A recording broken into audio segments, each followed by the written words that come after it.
Monday morning mga kapiks. Ayan for today's video. Nag-almusal po ako dahil ayan, hindi po siya pumasok. Pina-absent ko lang po muna mga kapiks dahil magpapacheck up po kami ngayon sa center dahil yun nga ho, yung ubo niya po matigasin.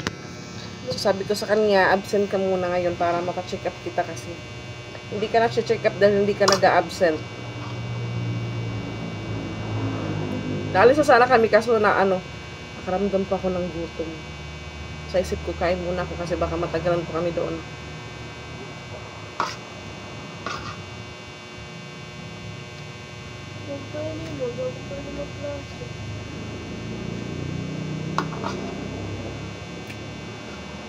Kasi yun nga ako, mahilig po sa malamig na tubig.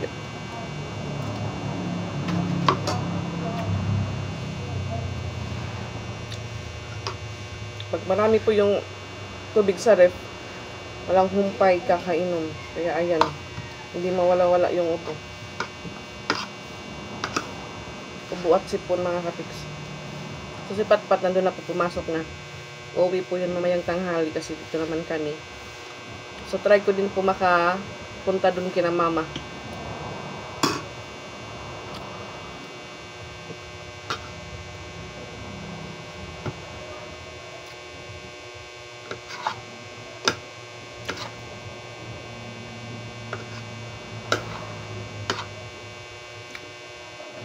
So yung birthday po na pinuntahan namin kahapon, ano po yun, belated celebration kasi yung birthday po ng pamangkin ko nung June 30, fiesta po sa downtown. So siguro mga busy sila kaya ayun, na-late po yung celebration.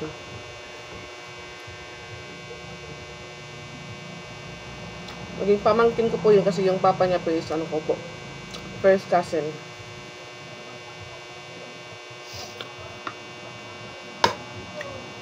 Maingay po doon kasi kada cottage may video okay. Yung ibang walang namang pong video okay, nagdadala po sila ng sarili nilang speaker.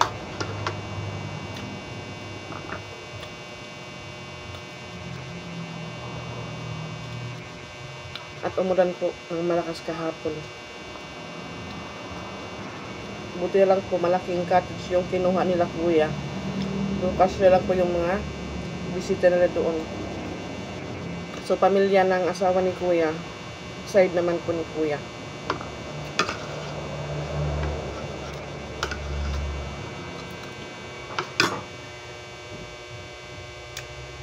Tapos na po ako. Ang alas 8 na po.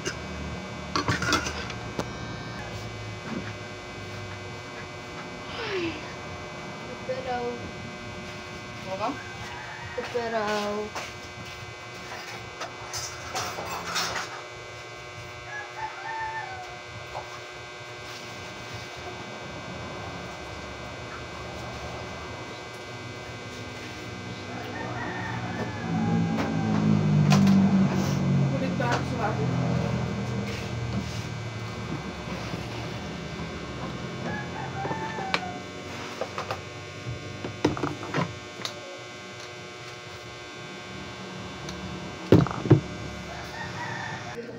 So, ayan mga kapiks, salis na po kami ni Ate Ezra. At for sure, marami na po yung nagpapacheck up din po doon. Ano sa susi? So, bali, kasabay po ulit Patpat pumasok si Piyang. Tsaka si Dindin. Nandun din po si Saki. Sumasama din po sa school. Alis na po kami ni Madam dahil yung ubo niya matigasin na. May nagwawalis po dito. Marami po siyang basura, oh. Hapon ka? O, pa-check up. Inuubo ka gihap, pa-check up. Hindi, damo rin sa'yo tano. Ang dahil po dito. Kaya marami pong dito sa kanila, mga dahon. Wala pang motor. Pag motor kita nga to kay Pili ka Barayo. Ayan yung kanilang papaya. Aw, lumakat na ipol. Yan na po niya. Di marasakay. Di rin series. May sarakyan lera. Kuya.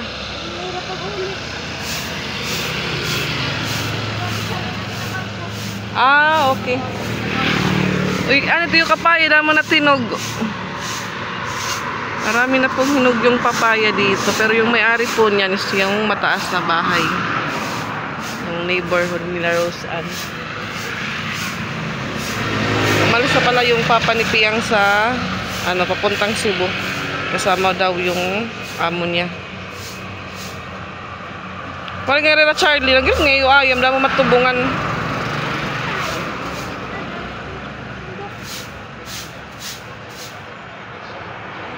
Ayan, mga kapiks, na diretso po kami dito sa LPH dahil walang check-up doon sa Larayan.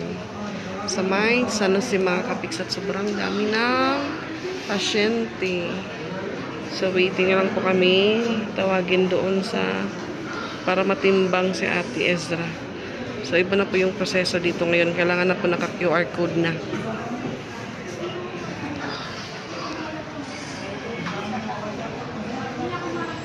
Tumawag po si Kuya, nagtanong kung pupunta daw ako sa kanila. Sabi ko, mamaya na pag matapos dito. Yan, lipat kami dito sa loob. Yung cellphone ate. Damo po yung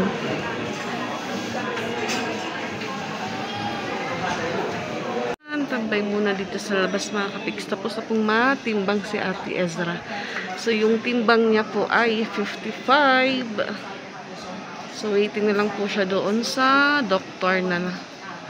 Sa doktor na po siya. Mabilis lang po yung pila ni Ate Ezra. Dahil dalawa po yung doktor sa loob, mga kapiks. Ayan, natapos din pong ma-check up si Ate Ezra. At yun nga ho, may asthma na po siya. So, kailangan niya pong magpa-usok. Manghihiram po kami nito kung sino yung may nebulize. Tapos may cetirizine din po siya. Then, amoxicillin. Amoxicillin yung reseta sa kanya. So, balik po kami after 3 days, mga kapiks. On Wednesday, makaka-absent na naman po siya. Ayan, nag-commute lang po kami ni Ate Ezra. Hindi pa ako nakapagpabook ng Maxim. Mainginit. Dili ka luyo.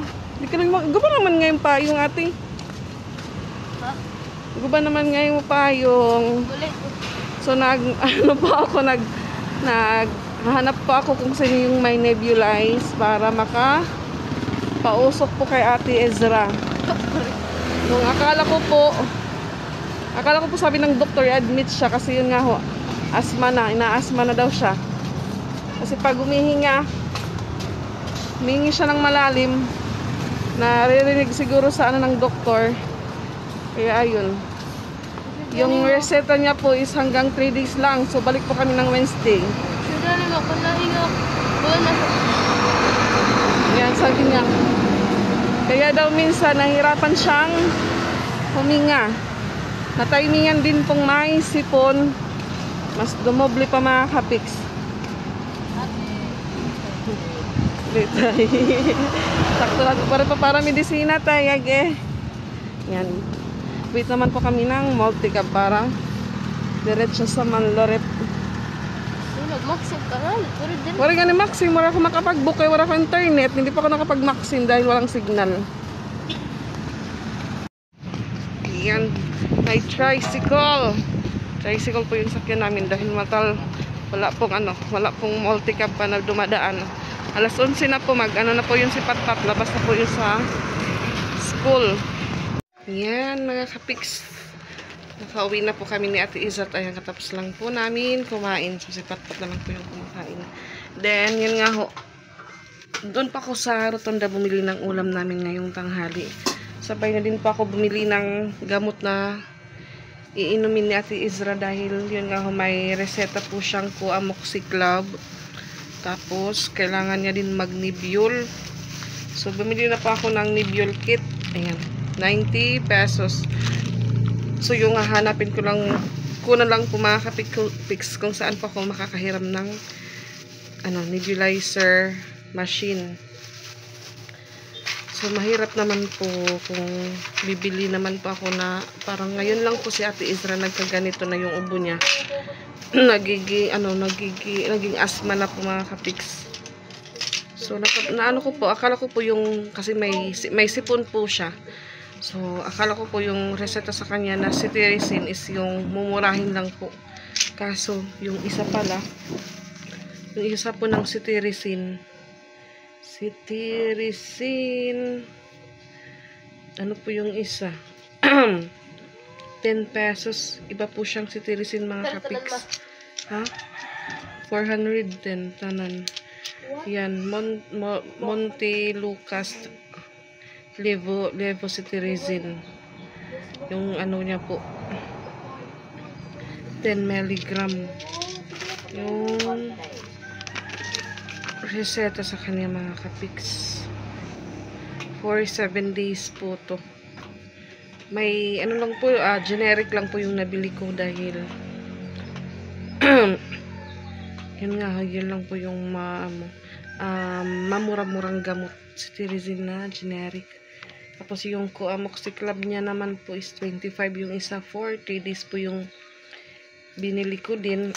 Tapos yung salbutamol niya 4 na piraso dahil every 6 hours po yung pagpapausok niya. So iba din po yung ano niya, yung salbutamol niya mga kapiks. Hindi pareho po sa mga nakikita kong salbutamol. Ayan po. Parang may ano po siya. May combination na salbutamol.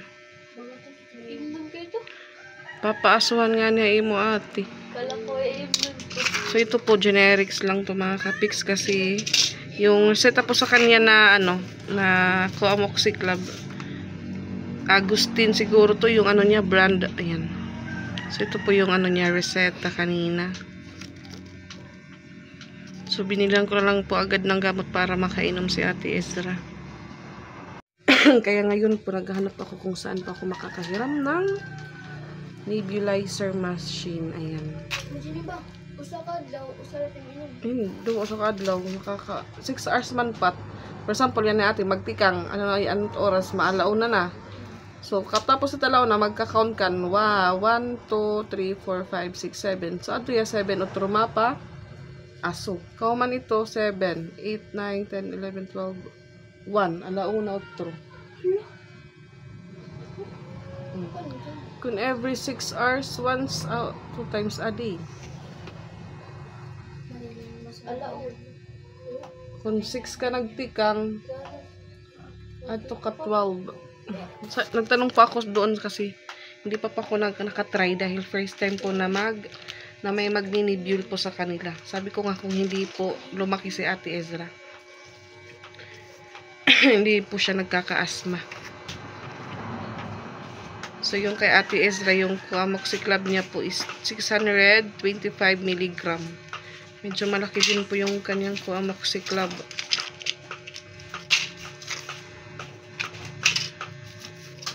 Tapos yun nga yung cetirizine niya, ano lang po, 10 mg. 10/5 mg. Yung ano naman po sa salbutamol, 200 mg. So, nag-ano po ako sa mga kaibigan ko kung sino po yung may nebule. Si Ate Aiza, tinawagan ko po kasi yun nga ho, before yung mga kiddos niya. Ay, yung classmate ni Patpat.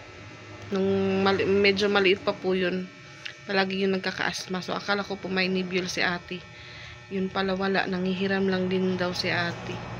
Sa isang kaibigan niya naman. So, minessage ko po kung nandyan ba yung nebule niya. Hindi pa po nag-reply mga kapiks. So, yun nga ho, plano po namin doon sa Larayan kanina kasi baka maka-free po kami ng gamot. So, na timing, wala po silang check-up ngayong araw, July 7. Dahil siguro baka may ano sila ngayon,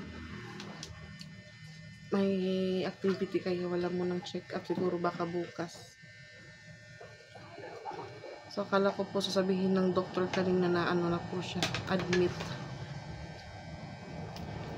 Hindi naman po alata sa kanya, pero yung ubo niya po is ano, Yan, yung ilong niya. Yan kasi, inom ng malamig. 1:17 PM mga kapiks, at waiting po ako dito ng masasakyan. Dahil yung, yung kaibigan ko si Ate Cedra, nag-reply na po sa akin at yun nga ho, pinapapunta po ako sa kanila para kunin ko po yung nebulizer. Thank you Ate Cedra, makakapausok po ako kay Ate Ezra ngayon. So, binilang ko po yung oras, every 6 hours kasi dapat ngayong alaon na makapag-start na po si Ezra para yung pangalawang usok. Mamayang gabi naman, alas 6. So, parang feeling ko kulang yung nabili kong salbutamol. Pero okay lang, at least mapausukan na po siya mamaya. Pag makuha ko na. So, waiting po ako ng masasakyan. Wala pa pong pedicab na papunta sa Rainbow. Ayan, kararating ko lang po mga kapiks. Ayan, nakahiram pa ako ng nebulizer machine. So, siguro matagal na po itong ginagamit ni ate dahil yung wear niya po parang luma na. Ayan, may sunog po siya sa likod, may sunog. So, pausukan ko na po si Isra para mabawasan na ang kaniyang ubo. So, yan, i-try na po natin kay Ate Ezra. Dali. Oh, dali. Pagsunod tempoan. Nahihingkot mo ba? Ay, si Sarah pa baba. I-close na natin yung mouth, ate. Hinga-hinga lang. Yung sukat na ito. Ha? Di man nasa lang. Nil, isaksak na Nil. Sige, ito i-quality na yun. So, dito pala po yung kapatid ko mga kapiks. Di uho. Ay, mamamari ito. Hadlok yung iba yung mag-ground. Ito kalat yung sip-on. Kalang adapter.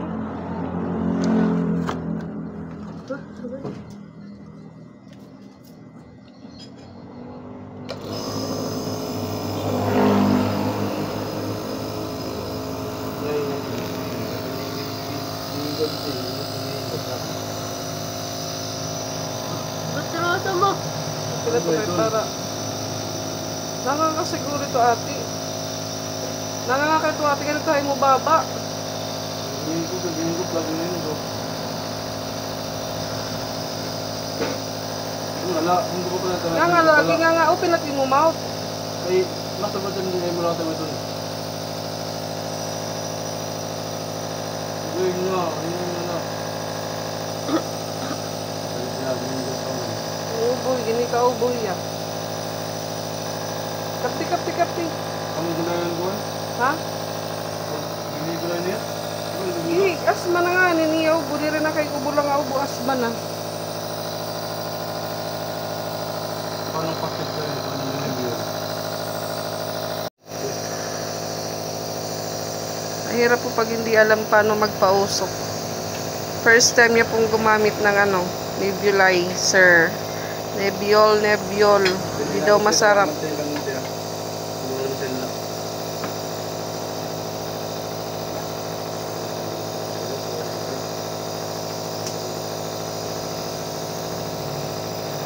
Yung pa ba?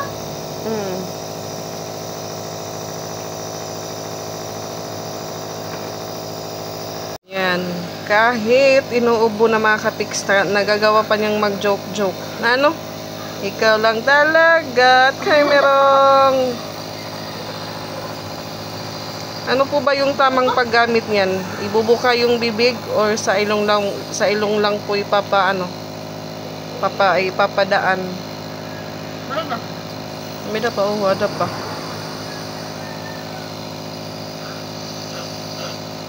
Iubo.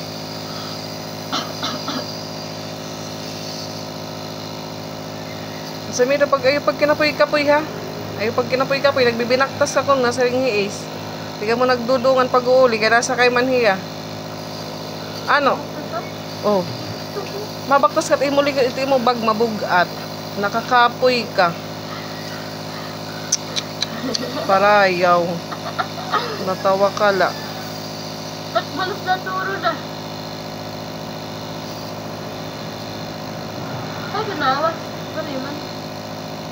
Kanan kuan leto ati hangin la ito. Maray na.